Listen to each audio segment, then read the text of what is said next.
इस वक्त रामेश्वरम से लाइव हमारे साथ जुड़े हुए हैं प्रतीक त्रिवेदी। प्रतीक, इन विजुअल्स को हम पूरे स्क्रीन पर देख रहे हैं और ये भी देख रहे हैं कैसे एक बड़ा हुजूम लगभग दौड़ते हुए साथ चले जा रहा है ट्रक के ऊपर, और वो भी आर्मी के ट्रक के ऊपर इस वक्त रखा हुआ है पार्थिव शरीर, और गन कैरेज पर है इस वक्त, और तिरंगे में लिपटा हुआ पार्थिव शरीर डॉक्टर एपीजे अब्दुल कलाम का, और साथ में आपको दिख रहा है भारतीय सेना का जवान। तीनों चीफ मिलिट्री के इस वक्त रामेश्वरम में है। बिल्कुल बिल्कुल आकाश, आपने सही सही क्या जो आप देख रहे हैं, और यही तरीका है जब और अपने देश के सपूत को जब सुपुर्द खाक करेगी।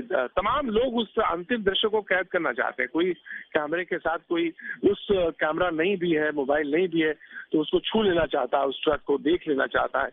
और उन्हें और एक चीज आकाश, ये बात बता दूं आपको कि इसमें से बहुत तमाम सारे लोग जिनको मैं भी देख रहा हूँ उसके सामने, बहुत सारे ऐसे लोग हैं जिन्होंने एक बार दो बार दर्शन किए भी हैं, लेकिन उनको लगता है कि एक बार फिर दर्शन हो जाने चाहिए, एक बार देख लेना चाहिए, उन क्षणों से कम अपना जुड़ाव हो जाना चाहिए, जुड़ जाना चाहिए।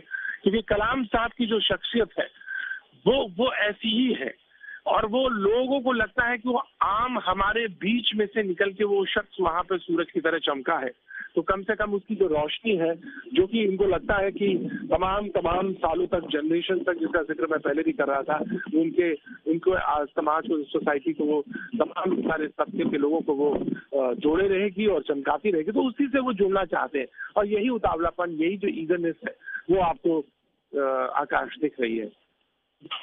ये बताएं कि अभी तक तो रामेश्वरम के मंदिर के कारण हम रामेश्वरम को जानते हैं, आप जितनी जगहों पर गए जो डॉक्टर एपीजे अब्दुल कलाम की जिंदगी से जुड़ी हुई हैं, क्या वहां एक स्मारक बन सकता है? बिल्कुल स्मारक बनेगा, और ये एक और इसमें चीज बहुत महत्वपूर्ण है। जिस जगह वो स्मारक बनेगा वो जमीन मंदिर की है, और उसपे उनका वो स्मारक बनेगा जहाँ पे वो सुपुर्द खाक होगा, वहीं पे। और मैं आपको बिल्कुल एक जानकारी दे दूं आकाश की, सामने उनके जो बड़े भाई, जिनको वो पिता तुल्य मानते हैं, वो 99 वर्ष के हैं, वो आके मौजूद हैं। तो ये महत्वपूर्ण जानकारी है। तो जो स्मारक वाली बात आप कह रहे थे, वो बिल्कुल बनेगा, और जो रामेश्वरम आएगा वो सबसे पहले कलाम साहब के मेमोरियल, कलाम साहब के जो यहाँ पे स्मारक है उसके ही दर्शन करेगा बाएं हाथ से, और ये 5 किलोमीटर पहले होगा।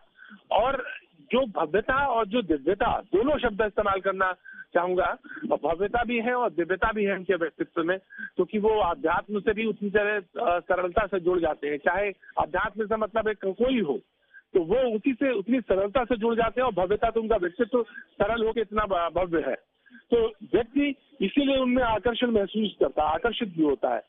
तो वो यही व्यक्तित्व का कमाल है, और इसीलिए एक स्मारक बनाने का यहाँ पे फैसला हुआ है, और वो स्मारक यहाँ बनाया जाएगा। एक बड़ी जमीन है और उसमें उनको यहाँ पे स्मारक बनाने की उनकी तैयारी है। उसके बाद प्रशासन यहाँ का जो है, जैसे ही बात हो रही थी, तो यहाँ स्मारक कंस्ट्रक्ट करेगा।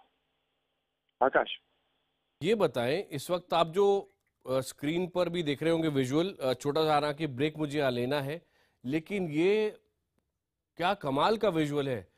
ये काफिला आगे बढ़ता जा रहा है, पार्थिव शरीर गन कैरेज पर है और इसीलिए काफी तेजी से जा रहा है, लेकिन लोग पीछे साथ साथ दौड़ते जा रहे हैं, और ये इंडियन एयरफोर्स का हेलीकॉप्टर इस वक्त आपको नजर आ रहा है। आकाश, मैं आपसे एक चीज बताना चाहूंगा। दक्षिण भारत में जो राजनीतिक पुरुष हुए हैं, आप किसी की भी राजनीतिक की बात करें, चाहे तमाम राजनीतिक पुरुष हो, तो तमाम लोगों की अंतिम यात्राएं लोगों ने देखी हैं, और उनके साथ लोगों ने ऐसा ही जनसमूह और अपार जनसैलाब देखा है। लेकिन सवाल यहाँ पे ये है कि कलाम साहब राजनीतिक पुरुष नहीं है, और उसके बावजूद यहाँ पर इतना जुड़ाव है, इतना लगाव है, और वो समझते थे। ऐसा नहीं कि वो राजनीति समझते नहीं थे, राजनीति वो बहुत अच्छी तरह जानते थे। एनडीए के नीतियों की तरफ से वो नॉमिनेट थे राष्ट्रपति की तरफ से, लेकिन तमाम सारी चीजों के बीच भी वो जो व्यक्तित्व बनता है, वो कहीं ना कहीं इसमें कहीं कोई भी हल्की सी छींट या कहीं हल्की सी कहीं भी कोई आपको रंग नहीं दिखता है, वो बिल्कुल उसी तरह से सफेद नजर आता है। आपको बताऊं, आप ब्रेक ले लीजिए।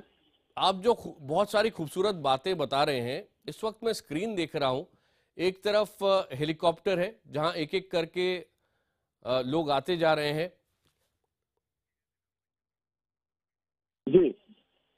और दूसरी तरफ साथ साथ में जो लोग आपको नजर आ रहे हैं उनमें जिस तरह का इमोशन नजर आ रहा है, और अभी जब 4 विंडो में हम विजुअल देख रहे थे उसमें तो लग रहा था मान लीजिए कोई मूवमेंट हो रहा हो, क्योंकि लोग तिरंगा लेकर तेजी से आगे बढ़ रहे हैं, सब पहुंचने की कोशिश कर रहे हैं। इसलिए वही 4 विंडो हम लेकर आए अपने स्क्रीन के ऊपर।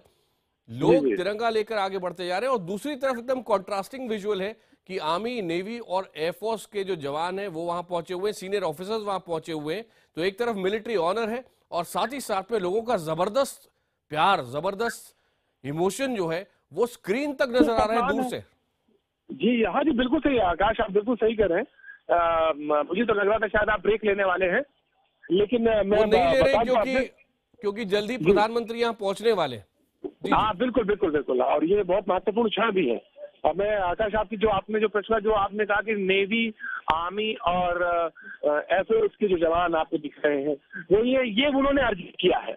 ये उन्होंने अपने श्रम से, अपने अपने अपनी प्रतिभा से, लगन से इस सम्मान को अर्जित किया है। और जो जो लोगों का स्नेह है, वो जो लोगों का अपार जनसमूह का, जिसको आप कह रहे हैं तिरंगा लेके दौड़ रहे हैं, ये समर्पण जो है लोगों का उनको मिला। और वो इसलिए मिला क्योंकि उन्होंने उनसे जो जुड़ाव था। अब आप कल भी जिक्र कर रहे थे इस बात का, जो मैं बात कर रहा था, तो उसमें आपने ये भी बात कही कि उन्होंने राष्ट्रपति के द्वार जो है खोल दिए। और ये कई बार ऐसा हुआ है कि नॉर्थ बिल्कुल ब्लॉक, साउथ ब्लॉक की रिपोर्टिंग करते हुए अक्सर उस जमाने में लोगों में एकदम से हलचल बढ़ जाती थी और सिक्योरिटी दौड़ने लगती थी। पूछा गया कि क्यों? बोले कलाम साहब टहलते हुए उस दरवाजे तक आ गए राष्ट्रपति भवन के, जहाँ पे अमूमन कोई राष्ट्रपति नहीं जाता या वहां पे मूवमेंट के लिए नहीं जाता था। लेकिन कलाम साहब का व्यक्तित्व था कि वो इतने सरल थे कि वो वहां तक चले आए। तो सिक्योरिटी वाले बहुत बढ़ते थे और ऐसा कई बार हुआ। नॉर्थ ब्लॉक पे खड़े हुए रिपोर्टिंग होम मिनिस्ट्री के लिए, तो वहां पता चला कि साहब इतनी हलचल एकदम से क्यों हो गई। तो कलाम साहब में के व्यक्तित्व में इतनी सरलता है कि वो कहीं भी इसी तरह से मूवमेंट करते हुए चले जाते थे और लोगों से मिल जाते। मैंने कल उनकी बस्ती, मछुआरों की बस्ती, जो बिल्कुल कहना चाहिए जो जहाँ पे उनका पैतृक निवास है, वो मछुआरों की बस्ती ही है। तो मैं बात कर रहा था, तो मैंने पूछा कि आप कहाँ से? तो एक महिला मुझे मिली, बोली मैं उनकी बचपन की मित्र हूँ, हम दोनों लोग साथ साथ पढ़े हैं, क्लास 5 तक दर्जे तक वो दोनों साथ साथ पढ़े। मैंने कहा आपकी उम्र कितनी? बोली मेरी उम्र 82 साल है। कहने लगी कि मैं बेंगलोर से आई और मैं अपने बेटे के साथ बेंगलोर में रहती हूँ, लेकिन मैं यहाँ आई। तो मैंने कहा कुछ याद है, कुछ याद पड़ता है? बोले हाँ। वो बोले कि कलाम साहब में वो थोड़ा बहुत बुलबुलापन भी था और वो उन्होंने शब्द इस्तेमाल किया, वो टीज करते थे, कभी छेड़ते भी थे, लेकिन कहते थे कि एक मर्यादा थी उस जमाने में, वो जो मर्यादा बहुत अहम थी, तो उसको भी हम लोग ख्याल रखते थे, ख्याल था। लिहाजा उसका उनका उस क्योंकि बहुत मिलना जुलना नहीं था, तो वो मर्यादा को भी ध्यान में रखा। और उसके साथ वो तमाम संस्मरण उन्होंने मुझे बताए कि कलाम साहब के स्कूल से जुड़े हुए। जब मैं उनके स्कूल में गया तो मैं सुबह गया 7-8 बजे, उसके बाद शाम को करीब 4:30 बजे 5 बजे मुझे जाना पड़ा। उस रास्ते पे तो मैंने देखा तब भी वो बच्चे बैठे हुए थे वहाँ पे। तो स्कूल की चाहे टीचर हो, पास आउट किए तब प्राइमरी स्कूल में वो गए होंगे जब कलाम साहब ने कलम पकड़ी होगी, और वो 5 तक पढ़े वहाँ पे। उसके बाद हाई स्कूल करने 5 के बाद दूसरे स्कूल में चले गए जी थे। जी, मैं थोड़ा सा आपको रोक रहा हूँ।